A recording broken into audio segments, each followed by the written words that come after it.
from the local station. This is Weather Authority Weekday.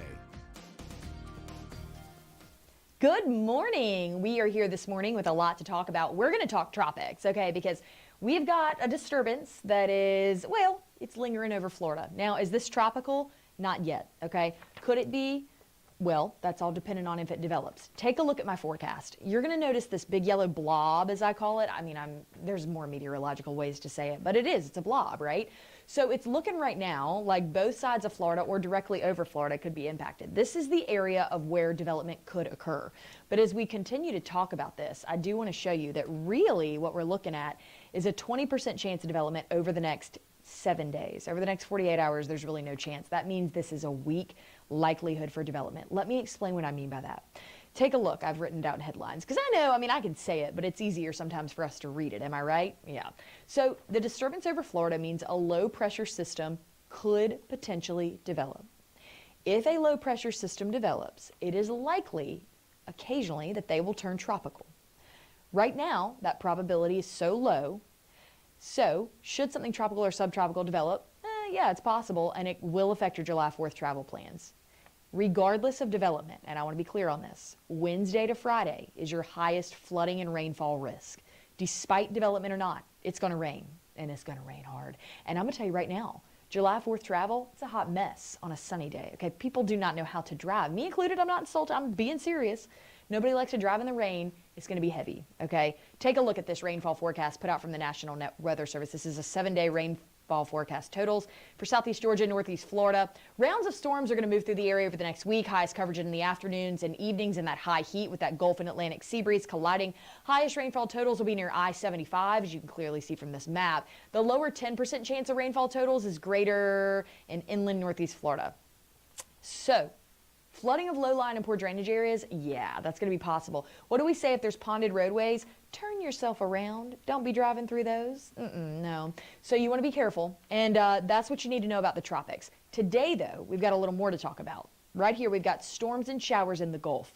Now, what those are going to do, they're going to continue to move into our area as we get into this afternoon and evening. So, yeah, these Gulf showers and storms, they've already popped up in a few spots. As we zoom in, let's take a look here. And you can see that they're moving through Gainesville, or toward Gainesville, excuse me, but they've already been an issue for Gainesville and then south of Palatka a little earlier this morning.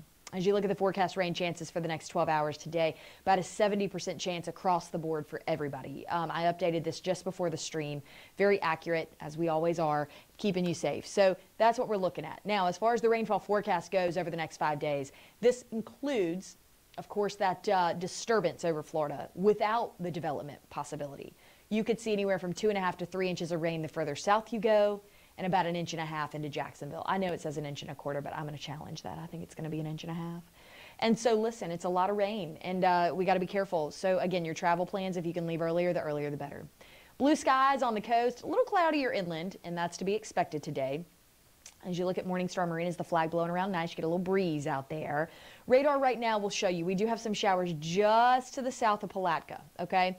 Nothing impacting our area currently, but we will start to see some of these showers begin to move in just after the lunch hour, and they'll impact the coast in the early part of the afternoon in that high heat, then continue to move inland, okay? So by about 7, 8 o'clock tonight, you're still going to be seeing some of that activity. It clears out. Tomorrow, much of the same because of that summer-like pattern, okay? The afternoons are going to be wet.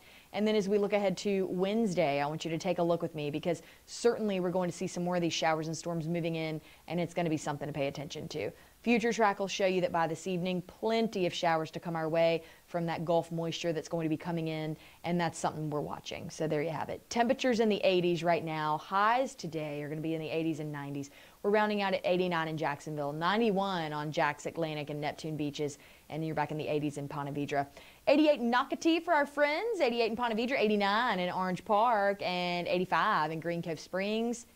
And there you go, 89 in Cecil Commerce. So as we track your forecast into the week, and I do this because it's a holiday weekend, this will change. But right now I've got us in the 80s with the rain chances enhancing because of that potential tropical system that is now just a disturbance. And I say just, but it's still going to do a number with the rain.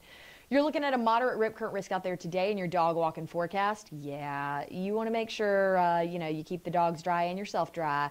1 to about 7 o'clock is going to be wet.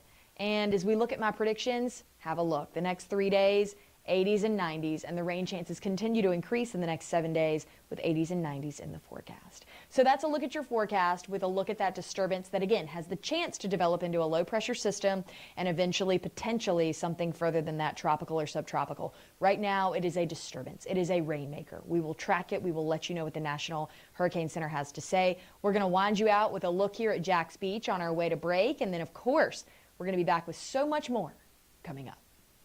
Oh, fixing my do, but don't worry about me. We're going to talk tropics, all right, because that's what you want to know about, all right? So look at this. Look at your screen. We've got a disturbance out there. Now, what this yellow blob is, for lack of a better term, is where this particular system could form into a low pressure system. Right now, we've got nothing tropical. It's nothing to track. But either side of Florida or right over Florida could see development, okay? Over the next 7 days, I want to emphasize to you that it's a low chance right now. You can look online, I want to emphasize this to you, in a million places and see the data that you want to see. Please don't do that. Oh, come on. Look at us. We're your meteorologists. Now, I'm not saying you can't look at your own stuff, but we really know how to track this stuff. And so I'm telling you, it's too low of a chance to tell where this is going to go and when, or even if it's going to develop at all. It's a 20% chance over the next 7 days. And so just remember that. Should it develop, it would become a low pressure system and then potentially turn into something tropical or subtropical. So that's something we're watching, but I want you to take a look at the headlines because I think they're very telling and it'll give you a better idea of what's happening, all right? Low pressure could develop out of that disturbance over Florida. Wednesday to Friday would be your highest flooding and rainfall risk. Development or not, we're going to get rain from this, and it's going to affect your July 4th travel plans in a heavier manner if it becomes subtropical or tropical. But either way, your plans will be impacted. People, I can't drive here on a sunny day. I'm a terrible driver. If it's raining, no. So be careful, all right, and plan now. If you can leave a little early, that's a good idea. All right, we're going to move on. We'll track tropics again at the end of the show. But for now, let's talk about the Hawaii volcano. Yeah, this is pretty cool. Actually, one of my friends is in Hawaii right now, and they got to see this thing erupt. It was pretty fascinating, according to them. Mount, how do you say this, Caitlin? I don't know. Kilauea? Kalua? I don't know. I wish I knew. I'm not that versed. Anyway, one of the mounts in Hawaii has erupted again on Sunday. The National Weather Service says lava is pouring out from the north vent. Okay, I mean, we can clearly see that. It's fascinating. It's a beautiful shot. The latest eruption occurred within a closed area of Hawaii Volcanoes National Park. This is the 27th eruption since last December. Most eruptions last a day or less, and there have been some pauses in that mount's activity that's lasted for several days. So this is a long eruption, and it's really, I mean, it's beautiful. It's fascinating. I love volcanoes. I think they're very cool. All right, so let's look now at the NOAA data. The NOAA is sadly going to stop providing some satellite data, and this is not good news. No, it's not. I'm not happy about this. The National Atmospheric and Oceanic Administration, NOAA, will stop providing meteorological satellite data by the end of June. Okay, so, wow. NOAA says the move involves a defense satellite program that provides the military with crucial environmental information for operations around the world. The tool has been used to help meteorologists monitor and forecast hurricanes. Yes, it has. It certainly has been a huge help. NOAA's internal notice states that, quote, due to recent service changes, it will end DMSP data ingestion by June 30th. That is today. This is horrible news. I'll keep my opinions to myself.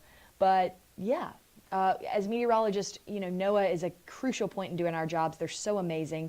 And I'll tell you one thing, as meteorologists, we certainly know what we're doing, and we have ways to track these hurricanes. You don't have to worry about that. We're going to get you through them, always. That's our #1 job and priority. But I was very sad to see this. So there you go. Hey, let's look at tropics one more time. Want to just get you updated. Again, we're tracking the tropics. We got a low pressure system that could develop. Highest flooding potential and rainfall risk is Wednesday into Friday, development or not. And July 4th travel plans, whoo, you better pack the patience and you better allow extra. Get those kids those tablets. You plug them in now because I'm telling you they're going to need them. You've got that tropical or subtropical development possible. I want to show you one more visual as to where this is.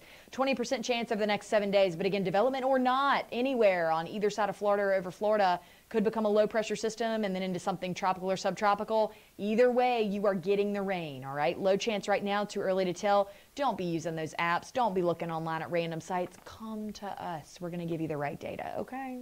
All right. It was fun to be with you today. I'll see you again tomorrow. Bye, guys. See why every day more people are choosing News 4 Jax, Northeast Florida and South Georgia's #1 source for local news.